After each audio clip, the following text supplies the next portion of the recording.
విద్యార్థి సంఘాల ఆధ్వర్యంలో కాకినాడ జిల్లా కాకినాడలో బంద్ విజయవంతం. నీట్ పరీక్షను రద్దు చేయాలని ఐక్య విద్యార్థి సంఘాల ఆధ్వర్యంలో దేశవ్యాప్తంగా విద్యా సంస్థల బంద్ నేపథ్యంలో కాకినాడలో బంద్ విజయవంతమయ్యింది. ఈ సందర్భంగా ఎస్ఎఫ్ఐ కాకినాడ జిల్లా కార్యదర్శి ఎం గంగా సూరిబాబు, ఏఐవైఎఫ్ రాష్ట్ర సహాయ కార్యదర్శి వై బాబీ, విద్యార్థి జేఏసీ నాయకులు బుల్లిరాజు, పీడీఎస్యు రాష్ట్ర నాయకులు సిద్ధు మాట్లాడుతూ కేంద్ర ప్రభుత్వం నిర్వహించిన నీట్ పరీక్షను తక్షణమే రద్దు చేయాలని డిమాండ్ చేశారు. నీట్ పరీక్షలలో ఒక్కొక్క విద్యార్థి నుండి 30 లక్షల రూపాయలు వసూలు చేసి పేపర్ లీకేజ్ చేశామని బహిరంగంగా చెప్పిన కేంద్ర ప్రభుత్వం వారిపైన చర్యలు తీసుకోకుండా నిర్లక్ష్యంగా వ్యవహరిస్తుందన్నారు. ఇప్పటికే దక్షిణాది రాష్ట్రాలు నీట్ పరీక్షను రద్దు చేయాలని అసెంబ్లీలో తీర్మానం ప్రవేశపెట్టారని, కానీ ఆంధ్రప్రదేశ్ ప్రభుత్వం నీట్ పరీక్షపై ఏమాత్రం కూడా మాట్లాడడం లేదన్నారు. తక్షణమే ఆంధ్రప్రదేశ్ రాష్ట్ర ప్రభుత్వం నీట్ పరీక్ష రద్దు చేసి కేంద్ర ప్రభుత్వం పైన పోరాటం చేయాలని వారు కోరారు. నీట్ పరీక్ష నిర్వహించిన ఎన్టీఏ సంస్థను తక్షణమే రద్దు చేసి నీట్ పరీక్షకు నైతిక బాధ్యత వహిస్తూ కేంద్ర విద్యాశాఖ మంత్రి ధర్మేంద్ర ప్రధాన్ రాజీనామా చేయాలని డిమాండ్ చేశారు. ప్రభుత్వం చనిపోయిన విద్యార్థి కుటుంబాలను ₹1 కోటి ఇచ్చి ఆదుకోవాలని, దేశవ్యాప్తంగా ప్రైవేట్ విద్యా సంస్థలు, కార్పొరేట్ విద్యా సంస్థలు విచ్చలవిడిగా ఫీజులు పెంచి డబ్బులు దోచుకుంటున్నారని, వెంటనే వాళ్ళపైన తగు చర్యలు తీసుకోవాలని, వైద్య విద్యతో వ్యాపారం చేస్తున్న కేంద్ర ప్రభుత్వం తమ వైఖరిని మార్చుకుని పేద, మధ్య, బడుగు, బలహీన వర్గాల విద్యార్థులకు వైద్య విద్యను దూరం చేసేటువంటి పద్ధతులలో పేపర్ లీకేజీలు చేస్తున్న ఆ పరీక్షను కేంద్ర ప్రభుత్వం రద్దు చేయకుండా నిర్లక్ష్యంగా వ్యవహరిస్తుందన్నారు. తక్షణమే నీట్ పరీక్షను రద్దు చేస్తూ నీట్ పరీక్ష నిర్వహించిన సంస్థను రద్దు చేయాలని డిమాండ్ చేశారు. లేని పక్షంలో ఐక్య విద్యార్థి సంఘాల ఆధ్వర్యంలో పెద్ద ఎత్తున ఆందోళన కార్యక్రమాలు నిర్వహిస్తామని ఈ సందర్భంగా కేంద్ర ప్రభుత్వాన్ని హెచ్చరించారు.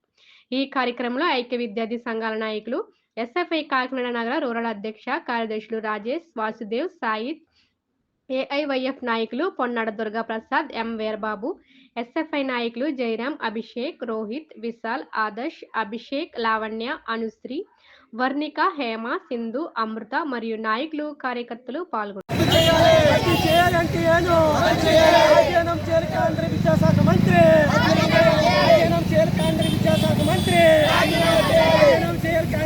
నా పేరు ఎం గంగా సూరిబాబు, ఎస్ఎఫ్ఐ కాకినాడ జిల్లా కార్యదర్శి.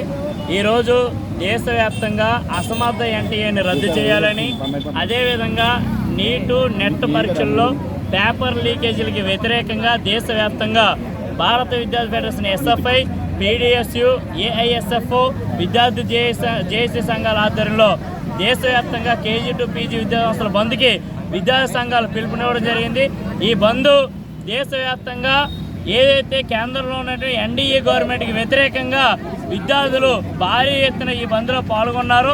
ఈ బంద్ ఏదైతే దేశవ్యాప్తంగా వైద్య విద్యను అభ్యసించడం కోసం ప్రవేశ పరీక్ష పెట్టేటువంటి నీట్ పరీక్ష ఈ సంవత్సరం ఎవరికి రాని విధంగా 67 మందికి 720కి 720 మార్కులు వచ్చాయి.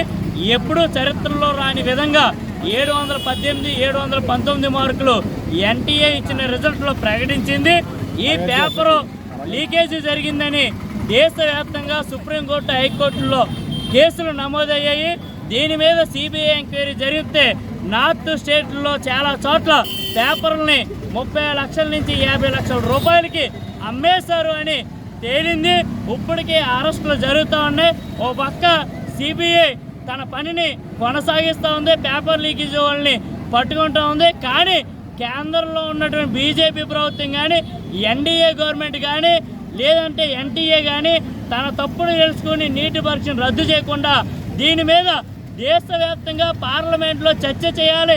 ఒకరోజు మొత్తం ఎన్టీఏ మీద చర్చ చేయాలి, నీటి మీద చర్చ చేయాలని విపక్షాలు ఇండియా కూటమి, ఇండియా బ్లాక్ డిమాండ్ చేసినా కానీ ఎన్డీఏ గవర్నమెంట్ నిమ్మకి నీరెత్తినట్టుగా పార్లమెంట్ మొత్తాన్ని నిర్వేదిక సమ్మెకి పిలిపించింది. కానీ ఎక్కడా కూడా నీటి పరీక్ష మీద చర్యలు తీసుకోలేదు. నీటి పరీక్షలో ఏదైతే జాప్యం జరిగిందో దాని మీద చర్యలు తీసుకోలేదు. ఇక్కడ ఉన్న రాష్ట్రంలో ఉన్నటువంటి ప్రాంతీయ పార్టీలు కానీ, ఎన్డీఏ కూటమి కానీ నీటి పరీక్ష మీద కనీసం స్పందించలేదు. ఆంధ్ర రాష్ట్రంలో ఉన్నటువంటి వైద్య విద్యాలయాలు కానీ, వైద్య రంగం మీద కానీ ప్రాంతీయ పార్టీలు స్పందించాలని భారత విద్యాపీఠ, ఎస్ఎఫ్ఐ విద్యా సంఘాలుగా మేము అడుగుతా ఉన్న కేంద్రంలో ఉన్నటువంటి విద్యాశాఖ మంత్రి వెంటనే తన పదవికి రాజీనామా చేయాలని. సిద్ధు, పీడీఎస్యు రాష్ట్ర సహ కార్యదర్శి. దేశవ్యాప్తంగా నీటు, నెట్ ఎంట్రన్స్ టెస్ట్లో జరిగిన అవినీతి అక్రమాల మీద దర్యాప్తు చేయాలని అదేవిధంగా నీటు నెట్ ఎంట్రన్స్ టెస్ట్ రాసిన 24 లక్షల మంది నీటిలో రాశారు, నెట్లో 9 లక్షల మంది రాశారు. దానికి సంబంధించి ఈ వైద్య విద్యలో అన్యాయం జరుగుతుంది పేద మధ్యతరగతి వర్గాలకి. ఎందువల్లంటే ఇది ఒక దుర్మార్గం, జాతి పెద్ద అంతా ఇది. మేము అడుగుతున్నది ఏంటంటే, మొన్న పార్లమెంట్లో కేంద్ర విద్యాశాఖ మంత్రి ఇది అవినీతి జరిగిందని ఆయన ఒప్పుకున్నాడు కాబట్టి తన నైతిక బాధ్యత వహిస్తూ కేంద్ర విద్యాశాఖ మంత్రి తన పదవికి రాజీనామా చేయాలనుకుంటున్నాం. అదేవిధంగా నేషనల్ టెస్ట్ ఏజెన్సీ ఎన్టీఏ ఏదైతుందో అది ఒక అసమర్థ పాలన కింద నడుస్తుంది. 44 ఎగ్జామ్లలో కూడా అవినీతి జరుగుతుంది. అందుకే ఎన్టీఏని తక్షణమే రద్దు చేయాలని అడుగుతున్నాం. అదేవిధంగా మరి యూనివర్సిటీలో విద్యార్థి సంఘాల మీద, నాలాంటి విద్యార్థి సంఘాల మీద ఎవరైతే అడుగుతున్నారో వాళ్ళ మీద ప్రభుత్వాలు కేసులు పెడుతున్నాయి, రాజద్రోహ కేసు, ఓమ కేసులు పెడుతున్నాయి. ఆ కేసులన్నీ రద్దు చేయాలని అడుగుతున్నాం. అదేవిధంగా దేశవ్యాప్తంగా పాఠశాల మూసివేతను ఆపాలని అడుగుతున్నాం. రాష్ట్రంలో అమ్మఒడి, విద్య దీవెన, వసతి దీవెన రాక విద్యార్థులందరూ కూడా చాలా ఇబ్బంది పడుతున్నారు. తక్షణమే ప్రభుత్వాలు ఇవ్వాలని అడుగుతున్నాం. ఈ అన్నిటి మీద ప్రభుత్వాలు చర్యలు తీసుకోవాలి. అదేవిధంగా ఈ రాష్ట్రంలో కొత్తగా ఏర్పడిన ఎన్డీఏ కూటమి ఏదైతే ఉందో అది పార్లమెంట్లో గలమెత్తాలా. ఎందువల్లంటే విద్యార్థులకు చాలా అన్యాయం జరిగింది.